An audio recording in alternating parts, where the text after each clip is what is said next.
Hello everyone and welcome back to Liquid Evil Gaming.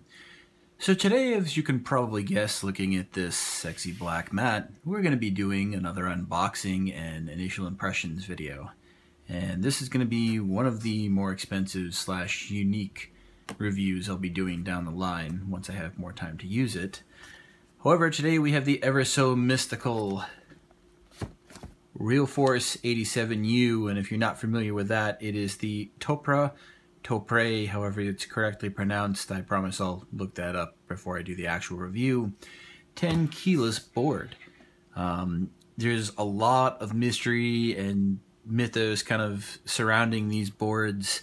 Topre is one of those switches that a lot of people just flat out haven't tried because they are kind of hard to come by and also fairly price prohibitive for a lot of people. So they're one of those switches that you really can't describe. There's nothing really in the Cherry MX world or Buckling Spring or Mateus or Alps world that kind of comes close. And I have had the chance to try them before, although this is the 55-gram variant, and I have not had a chance to really use this beyond a couple of minutes, real briefly once I had the chance, and that was it. So I'm going to unbox this, show you what is included. These keyboards sell for anywhere between $200 and $250, depending on where you find them and who has them in stock at the time being. Elite keyboards will probably be your best option for these because when they have them in stock, I believe they're about $205. So let's go ahead and get right to the meat of the video. All right, nice simple open flap in the front. And we have the sexy looking board in here. If you have never seen one of these before, they have kind of a unique, very renowned look to them. And once I can get it out of the box, I'll show you in a minute here. Anything else, we just have our, what I assume is an instruction manual in Japanese. And then we have our horrible metal keycap puller. Don't ever use this thing if you buy one of these boards. It scratches the hell out of your keycaps. It sucks. Get a wire puller. Throw this, well, keep it with the box just so it's complete, but don't ever use it. And then beyond that, we have two replacement caps right here. So you can swap out your control, and I can't even see the other cap. But either way, there they are right there. I'm going to put that box to the side right now. That's all that it actually comes with. And this is the keyboard itself, the main attraction. You have the RealForce logo in the upper left corner there. And the cable, unfortunately, is not removable. It is non-detachable, but I knew that going into this. You have your dip switches right here, so you can change certain things about the board. Your serial number sticker and model right in the back. Now, something if you're not familiar with this board that's very, very unique is these keycaps. And they give the board its kind of iconic look. They are PBT and they are dye sub, so the legends will never wear off, but it's a very dark gray and a very black legend. So it's something that you really kind of have to touch type to appreciate these because they have a stealthy look. In a well-lit room, like right now with the camera light, you can see the legends, but in a darker room, you're not going to see them at all. So if you are not a touch typist, I'd recommend getting the white version of this, which has white caps and black lettering, so it'd be much easier for you to see. Now, I'm going to go ahead and put this down here. I'm not even going to plug it in for the time being, and I am just going to type as if it was plugged in for a minute or two, just so I can kind of get an impression of the 55-gram switches here on the RealForce board. When I do an actual review a week or two from now, I'll get a much better sound profile for you, for those curious, using my Audio-Technica mic versus the built-in mic of the camera here, which is fairly poor.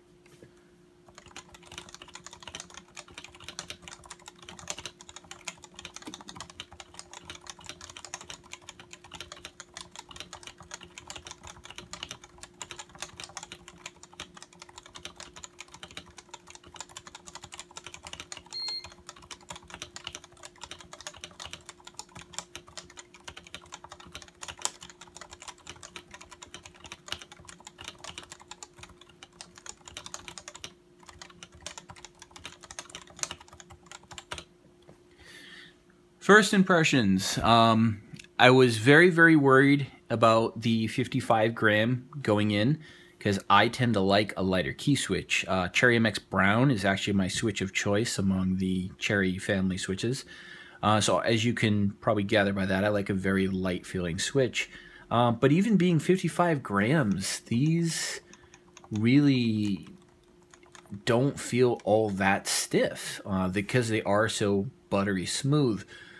If you've never used a Topre switch before, the best way I can describe it to you is, first of all, the actuation's right at the top of the key, and after you get past that actuation point, it's just a very, very smooth, kind of linear, buttery feel right after that tactile bump at the very top of the switch.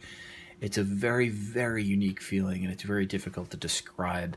But were I to do my best, it would be like a Cherry MX Clear with a less stiff spring in it, but the actuation bump is at the top, not midway through the switch.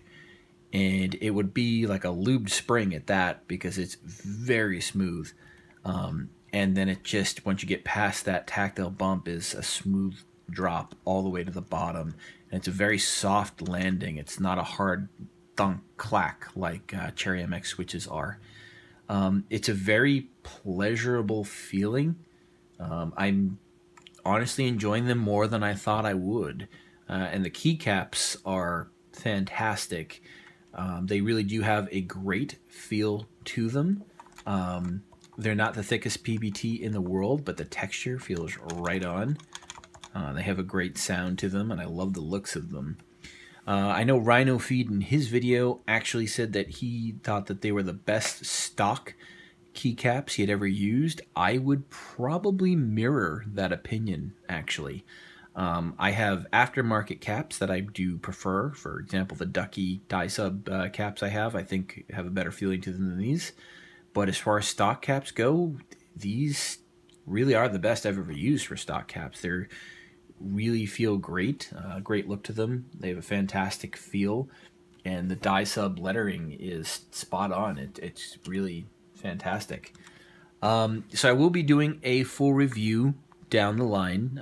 Expect that to take at least a week, because as you all know, if you've watched any of my videos before, my rule of thumb is I use a keyboard as my daily driver for a minimum 7 days, if not a bit longer if I don't use it much per day, before I'll do a full review of a board. With this one, I might actually do a little longer just because it is so unique, and I want to make sure I give the board the just attention it deserves, being a more expensive premium board. When I do that review, I will be comparing it to every switch I've ever had experience with to try to give you the best possible impression I can of the switches, whether it be negative or positive, and also try to stay neutral, describing the switches the best I can compared to switches you may be more familiar with. So in case you're interested and you don't have access to Topre boards, hopefully I can help you form that opinion whether it's worth you taking that very expensive jump to Topre boards or not. It's not for everyone. It is very different, but I'll get more into that through review down the line. But again, here's your kind of final look at the keyboard itself. It is very sexy looking, very, very heavy for the kind of board it is. It's actually heavier than my Cole boards even, and those are one of the heaviest TKL boards I've ever had. Feels very, very sturdy in the hand. So initial impressions, very positive. Again, look for much more in-depth when I do the review down the line. As always, thanks for watching. Be sure to like, comment, rate, and subscribe. If you have any questions about the keyboard itself, as far as, quick one-off initial questions, go ahead and ask in the comments section down below, and I'll respond as soon as I can. But more in-depth questions, please save for when I do the review video, as I myself haven't had a whole lot of time with it yet. Again, thanks for watching. Have a good one, everybody. We'll see you soon for the review.